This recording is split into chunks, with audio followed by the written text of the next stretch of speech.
Después de 5 años preparándome para el embarazo, finalmente quedé embarazada después de mucho sufrimiento. Pero ese mismo día, me diagnosticaron cáncer gástrico avanzado.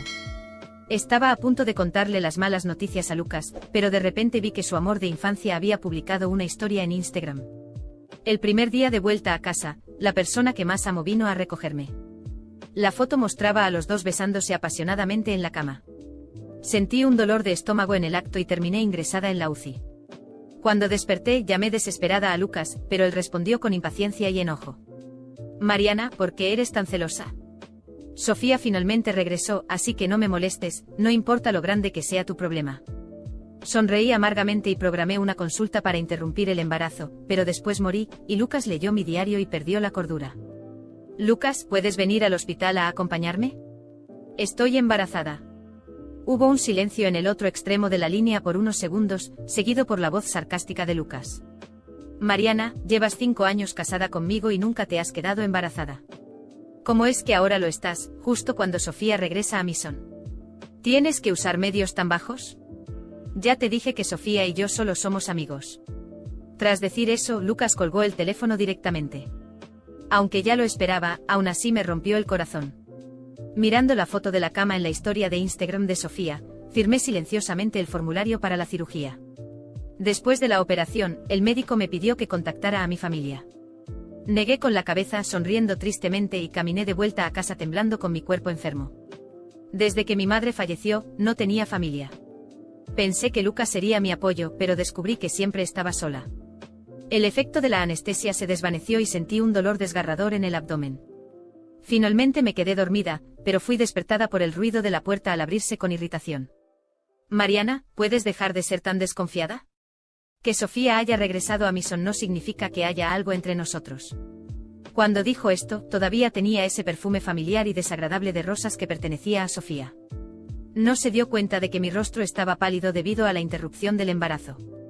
Mis ojos se movieron hacia el cuello de Lucas y vi la marca de un beso ambiguo. Lucas se congeló e intentó explicar algo, pero me levanté de la cama sin expresión. Lo sé, voy a hacer el desayuno. Mi actitud tranquila dejó a Lucas atónito y por alguna razón, se sintió algo nervioso. Al siguiente segundo, mis piernas se debilitaron y caí al suelo. Terminé rompiendo la botella de los deseos que Sofía le había regalado antes de irse al extranjero, y las estrellas de papel dobladas se esparcieron por el suelo. El rostro de Lucas se oscureció al instante y dijo: Mariana, lo hiciste a propósito. Sabes que esta botella de deseos es muy importante para mí. ¿Por qué te conviertes en otra persona cada vez que Sofía vuelve? Ya estás mayor. ¿Puedes ser más razonable? Lucas casi me abofeteó, pero lo empujé. Sin embargo, debido a esto, mi pierna quedó con una lesión permanente. Y ahora, tras caer, sentí un dolor severo. Pero a Lucas no le importó en absoluto. Solo me culpó por romper las cosas de Sofía. No dije nada. Recogí silenciosamente los vidrios rotos y terminé cortándome la mano. Lucas suspiró con resignación. Déjalo, yo lo limpiaré. Mariana, solo espero que seas más generosa y no descargues tu enojo en Sofía. Si cada palabra era para Sofía, antes esto me habría dejado tan triste que no podría dormir. Pero Lucas estaba a punto de morir, y no me importaba si me amabas o no. En los últimos días de mi vida, te daría un regalo que nunca olvidarías. Abrí el diario y comencé a escribir lentamente. Hoy me diagnosticaron embarazo, lo que debería haber sido un día muy feliz. Pero también me diagnosticaron cáncer gástrico. No sabía cómo contarle a Lucas las malas noticias, pero lo vi pasando la noche con Sofía. Así que decidí interrumpir el embarazo, oculté mi enfermedad y decidí morir sola en silencio. Creí que la expresión de Lucas sería maravillosa al ver estos contenidos. Solo quería usar mi sufrimiento para hacer que se sintiera culpable por lo que había hecho por el resto de su vida.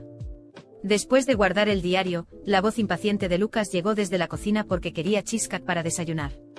Lucas siempre decía que odiaba los dulces, pero sabía de memoria los gustos de Sofía. Cuando preparé el cheesecake, sentí hambre y dolor en el estómago, pero continué sonriendo. Ignorando el dolor agudo en mi estómago, bajé la mirada y susurré: Lo siento, no era mi intención no recibirte bien. Solo no me siento muy bien. Siempre has sido tan fuerte como un toro. ¿Por qué de repente estás mal, Mariana?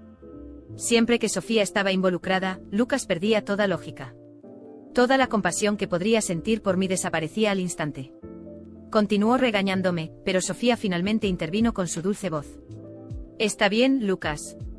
Mariana no es ese tipo de persona. Sé que te preocupas por mí, pero no la culpes. Lucas inmediatamente se quedó callado, pero aún así dijo fríamente. No olvides asistir mañana a la recepción de Sofía. Cuando volví a casa, tomé un puñado de analgésicos para aliviar el dolor abdominal. Luego abrí mi diario y comencé a registrar las humillaciones del día. Después de dejar a Sofía en casa, lo primero que Lucas dijo fue: no te vistas de manera llamativa mañana. Al final, Sofía es la protagonista. En silencio elegí un vestido largo y sencillo y me lo puse. Lucas asintió con aprobación. Al verla al día siguiente en la recepción, vi a Sofía tan delicada y deslumbrante como una rosa. Los ojos de Lucas ya estaban fijos en ella. Después de toser unas cuantas veces, Lucas volvió en sí y, de manera torpe, me llevó a un asiento. Estoy hablando contigo, Sofía. Abandonaste a Lucas y te fuiste al extranjero porque pensabas que era pobre. ¿Por qué volviste ahora que tiene éxito? Recuerdo que tu novio en el extranjero quebró. ¿Estás ansiosa por encontrar un nuevo lugar donde caer? De repente una voz aguda y sarcástica resonó entre la multitud. El rostro de Sofía palideció al instante, pero conté en silencio hasta 3. Como era de esperar, al segundo siguiente Lucas dejó caer una botella de cerveza a los pies del hombre que había hablado. Si no sabes hablar, vete. Sofía no es ese tipo de persona. Se fue al extranjero porque estaba enferma. Casi me reí de lo absurdo de esa excusa. Lucas estaba dispuesto a creer cualquier cosa para justificar a Sofía. ¿Cómo iba a estar enferma Sofía? En los últimos años, incluso estando en el extranjero, nunca dejó de llamarme repetidamente para insultarme, llamándome bastarda y perra. Lucas, estoy bien, no te enfades, dijo Sofía con una voz suave, calmando a Lucas como siempre. Era igual a aquella vez en que Lucas golpeó a un compañero de clase hasta hacerlo sangrar para defender a Sofía. En esa ocasión, corrí llorando hacia él para detenerlo, pero me empujó bruscamente. ¿Quién te crees que eres para opinar? No pienses que por ser hermana de Sofía, puedes decirme qué hacer. Sofía dio una palmadita cariñosa en la mano de Lucas, luego llenó una copa de vino y dijo: gracias a todos por cuidar de Lucas durante estos años. Pero a quien más quiero agradecer es a Mariana, mi hermana. Vamos, hermana, déjame brindar contigo. Aunque Lucas era mi esposo, ella me agradecía por cuidarlo en su lugar. La provocación era tan obvia. Pero Lucas me miró fijamente y dijo: te está ofreciendo un brindis. Solo bebe. Me sentí herida y respondí en voz baja: no sé beber. El rostro de Lucas se tornó frío. ¿Olvidaste que cuando estuviste hospitalizada por una hemorragia estomacal, fue para que yo dejara de beber? Mariana, ¿cuántas veces te he dicho que no te metas con Sofía? No entendía desde qué posición Lucas decía esas palabras. Cuando estuve hospitalizada, él se quedó junto a mi cama con los ojos rojos y me prometió: Mariana, nunca más dejaré que pruebes una gota de alcohol. Nunca más sufriremos esta injusticia. Con una amarga sonrisa, tomé la copa y bebí todo de un trago. Apenas el licor fuerte tocó mi garganta, sentí una intensa quemazón en el estómago. Volví a casa después de la recepción de Sofía sintiendo un dolor agudo en el estómago, pero no era nada comparado con lo que sentía en el corazón. Me senté en el suelo frío de la cocina, sosteniendo mi diario, ese en el que escribía las humillaciones que soportaba día tras día. Miré la botella de medicamentos en la encimera y por un momento pensé en terminar con todo. No porque quisiera que Lucas entendiera el dolor que me causaba, sino porque simplemente ya no podía soportar el peso del vacío que él había dejado en mi vida. Pasé horas allí inmóvil, hasta que decidí levantarme y buscar ayuda médica para el dolor que se volvía insoportable. Tomé un taxi sola y fui al hospital. El conductor ni siquiera preguntó nada, probablemente acostumbrado a pasajeros silenciosos, pero en el fondo deseaba que alguien me preguntara si estaba bien, que alguien notara que existía. En el hospital, me llevaron a una sala de observación y me dejaron sola. El silencio era asfixiante y las paredes blancas parecían cerrarse a mi alrededor. Los médicos entraban y salían, hablando de exámenes y resultados como si yo fuera solo una paciente más. Nadie preguntaba cómo me sentía o si necesitaba algo más allá de analgésicos. Y tal vez eso era justo. Hasta ese momento, yo misma me había tratado como alguien invisible. Mientras esperaba los exámenes, tomé el teléfono. Pensé en llamar a Lucas, pero, ¿qué diría él? Probablemente se quejaría de tener que alejarse de Sofía para lidiar conmigo. Respiré profundamente, abrí la aplicación de mensajes y escribí un texto largo. Pero antes de enviarlo, lo borré. Él no merecía saber cómo me sentía, y yo no merecía seguir suplicando por su atención. Guardé el teléfono y cerré los ojos, agotada. Cuando los volví a abrir, me di cuenta de que había pasado el tiempo, pero la sala seguía vacía. Miré al techo y pensé, ¿notaría a alguien si desapareciera ahora mismo? ¿A alguien le importaría? Era un pensamiento amargo pero sincero. Mi corazón estaba vacío, como si todos los sentimientos que alguna vez tuve hubieran sido arrancados uno por uno. Entonces escuché una risa suave. Pensé que estaba imaginando cosas, pero al girar la cabeza, vi a una niña parada en la puerta de mi habitación. No tendría más de 8 años, con el cabello rizado y ojos brillantes, como si llevara toda la luz que yo había perdido. «Hola», dijo ella, entrando sin dudar. La miré confundida. ¿Quién era esa niña? ¿Por qué estaba allí? Pero antes de que pudiera preguntar, se sentó en el borde de mi cama como si ya me conociera. «¿Estás triste, verdad?», preguntó con una voz tan suave que me hizo querer llorar. Un poco, respondí, incapaz de decir la verdad completa. Ella negó con la cabeza, como si supiera exactamente lo que estaba sintiendo, y luego sonrió. Mi mamá dice que cuando estamos tristes es porque olvidamos mirar las cosas bonitas que todavía tenemos. Casi me reí de la simplicidad de la frase, pero algo en ella movió algo dentro de mí. ¿Cuánto tiempo había pasado sin mirar las cosas bonitas? ¿Cuánto tiempo llevaba viendo solo la oscuridad a mi alrededor? ¿Y qué pasa si ya no hay cosas bonitas?, pregunté sin poder contener el cinismo que parecía formar parte de mí ahora. La niña frunció el ceño, pensativa, y luego respondió. Siempre hay algo. Solo tienes que buscar más. A veces está escondido, como cuando buscamos conchas en la playa. Pero siempre existe. No sabía qué responder. Algo en esas palabras simples despertó una chispa dentro de mí, una que ni siquiera sabía que aún existía. Observé a la niña mientras hablaba sobre cómo le gustaba dibujar y jugar en el parque. Me contó que estaba allí para acompañar a su mamá, quien también estaba enferma, pero que sabía que todo estaría bien. De repente tomó mi mano y me miró directamente a los ojos. Tienes que encontrar tus conchas. Tal vez sean diferentes a las mías, pero están ahí. Solo tienes que querer buscarlas. Sentí un nudo en la garganta. No tenía idea de todo lo que había pasado, de todo lo que había perdido, pero de alguna manera, sus palabras eran exactamente lo que necesitaba escuchar. Se levantó y caminó hacia la puerta, pero antes de salir, miró hacia atrás y dijo: «Promete que vas a buscar». Asentí, incapaz de hablar. Ella sonrió nuevamente y desapareció por el pasillo.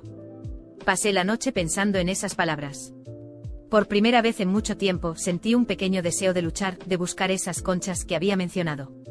Tal vez fueran pequeñas, casi insignificantes, pero tal vez fueran suficientes para llenar los espacios vacíos dentro de mí.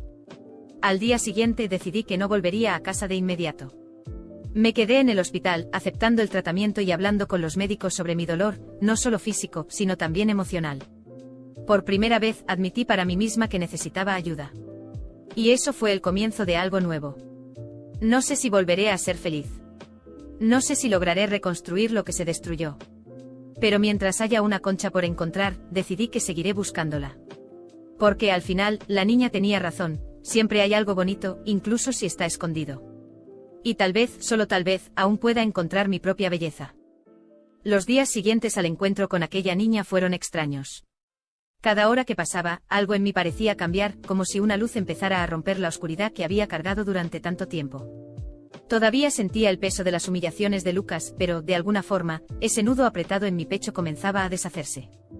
Las palabras de la niña resonaban constantemente en mi cabeza: «¿Prometes que buscarás tus conchas?». Sin embargo, mientras esperaba los resultados de nuevos exámenes, algo aún más extraordinario sucedió. Uno de los médicos entró a mi habitación con una expresión de confusión, sosteniendo mi historial médico. «Mariana, tenemos que hablar sobre los resultados», dijo, sentándose a mi lado. Asentí, esperando lo peor como siempre. Pero lo que dijo a continuación me dejó sin palabras. «No encontramos más señales del cáncer gástrico en los últimos exámenes. Es como si, simplemente hubiera desaparecido». Me quedé mirándolo sin poder procesar lo que acababa de escuchar.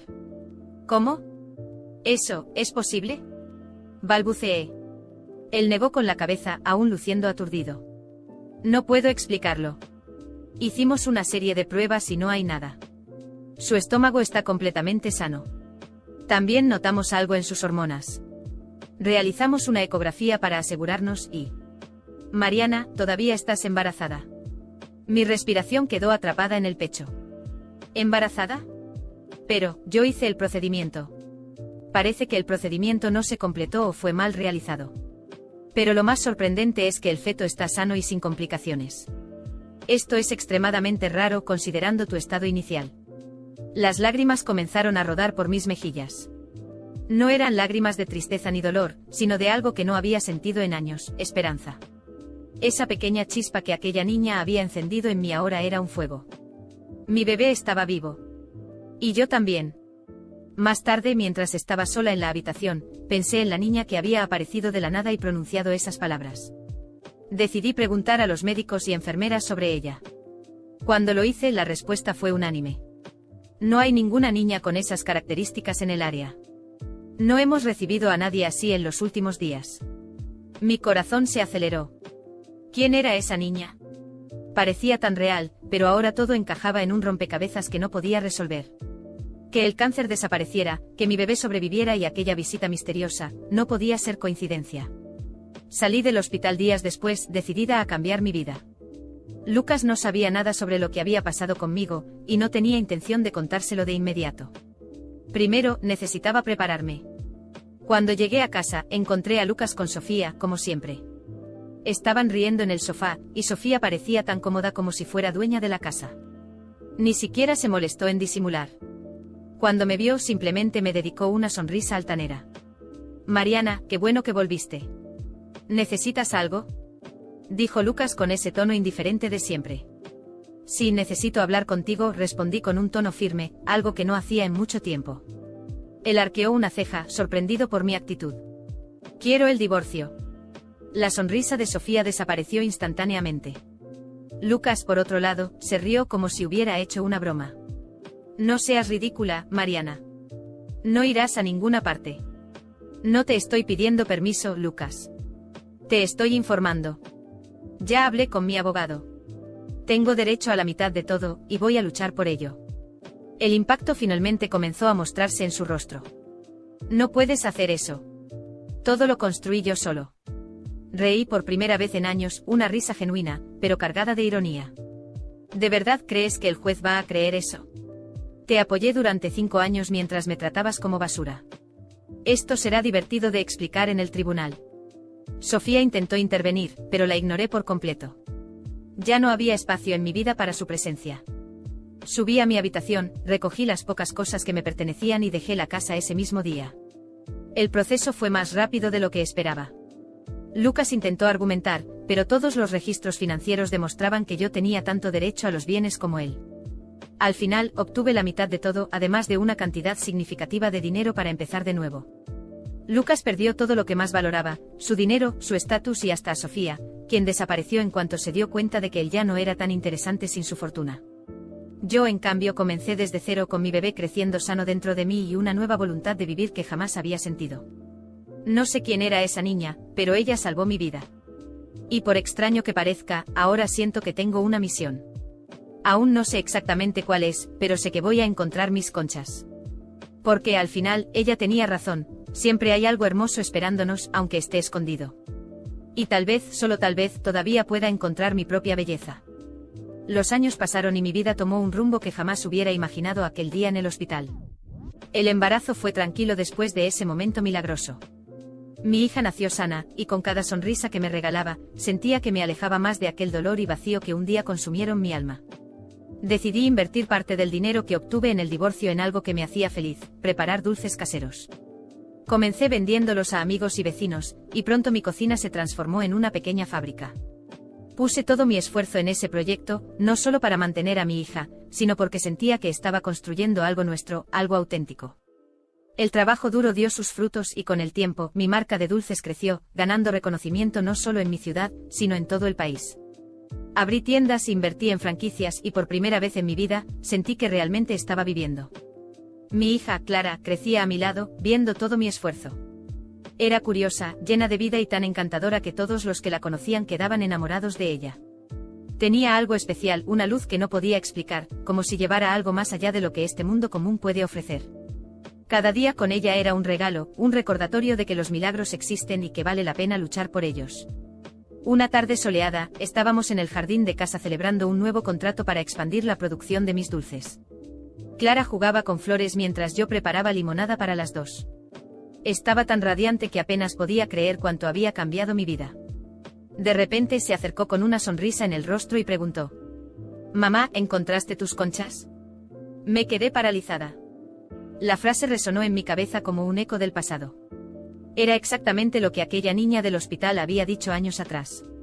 Miré a Clara y por un momento fue como si el tiempo se detuviera. Mi corazón comenzó a latir con fuerza mientras intentaba encontrar una explicación lógica. «¿Qué dijiste, cariño?», pregunté intentando ocultar mi nerviosismo. «Tus conchas, mamá». «¿Las encontraste?», repitió aún sonriendo. Contuve la respiración. Clara era idéntica a aquella niña. El mismo cabello rizado, los mismos ojos brillantes, incluso la sonrisa tenía la misma ternura. Era imposible ignorar la semejanza. Pero, ¿cómo? ¿Podría ser que Clara fuera aquella niña que apareció para mí en el hospital? Parecía no recordar nada más allá de las conchas. Traté de continuar la conversación. «¿Por qué hablas de eso, hija? ¿Recuerdas algo?». Ella rió inocente, negando con la cabeza. «No, mamá, solo creo que encontraste tus conchas porque ahora estás feliz. ¿Verdad?». Mis ojos se llenaron de lágrimas. Tenía razón. Había encontrado mis conchas, mi hija, mi paz, mi nueva vida. Tal vez Clara era realmente un milagro. Tal vez había venido antes de nacer para mostrarme el camino, para darme fuerzas cuando más lo necesitaba. Abrazarla en ese momento fue como abrazar a aquella niña en el hospital. Era como si el círculo se hubiera cerrado. Decidí no presionarla sobre el tema. Tal vez nunca recordaría o tal vez esto era algo que yo nunca podría entender por completo. Pero algo era seguro, Clara era la razón por la que todavía estaba aquí. Mientras Clara crecía, nuestra vida continuaba floreciendo. Viajábamos juntas, reíamos juntas, y cada día era una nueva aventura. Pero eventualmente el pasado tocó mi puerta. Un día, recibí un mensaje inesperado de Lucas. Estaba arruinado, solo, y suplicaba mi ayuda. Admito que mi primera reacción fue ignorarlo. Durante años me humilló, me despreció y me dejó sola en momentos en los que debería haber estado a mi lado. Pero por otro lado, sabía que ya no necesitaba cargar con rencor. Decidí reunirme con él. Cuando lo vi, Lucas era una sombra del hombre que alguna vez conocí. Estaba abatido, visiblemente arrepentido. Intentó explicarse, hablar de sus errores, pero lo interrumpí. «Lucas, no estoy aquí para escuchar tus disculpas. Durante años me trataste como si no tuviera valor. Me dejaste sola en el peor momento de mi vida, prefiriendo estar con otra persona. Hoy estoy aquí, no porque quiera ayudarte, sino para darte algo que nunca me diste, claridad». Se quedó en silencio, mirándome con ojos llenos de vergüenza. «Reconstruí mi vida, Lucas. Logré construir algo hermoso con mi hija. Tú no formas parte de esto, y no voy a permitir que me arrastres de vuelta a ese lugar oscuro del que luché tanto por salir. Espero que aprendas algo de esto. Te deseo lo mejor, pero lejos de mí». Me levanté y salí sin mirar atrás. Aquello fue liberador. No se trataba de venganza, se trataba de poner un punto final a lo que él representaba. Y por primera vez sentí que todo estaba en su lugar. Hoy vivo feliz con Clara. Ella sigue trayendo luz a mi vida, y cada día a su lado es un milagro que agradezco profundamente. Cada vez que pienso en aquella niña del hospital, siento que era Clara, de alguna manera inexplicable, viniendo a salvarme antes incluso de nacer. Tal vez nunca entienda cómo ni por qué, pero eso no importa. Lo que importa es que encontramos nuestras conchas juntas y construimos algo más hermoso de lo que jamás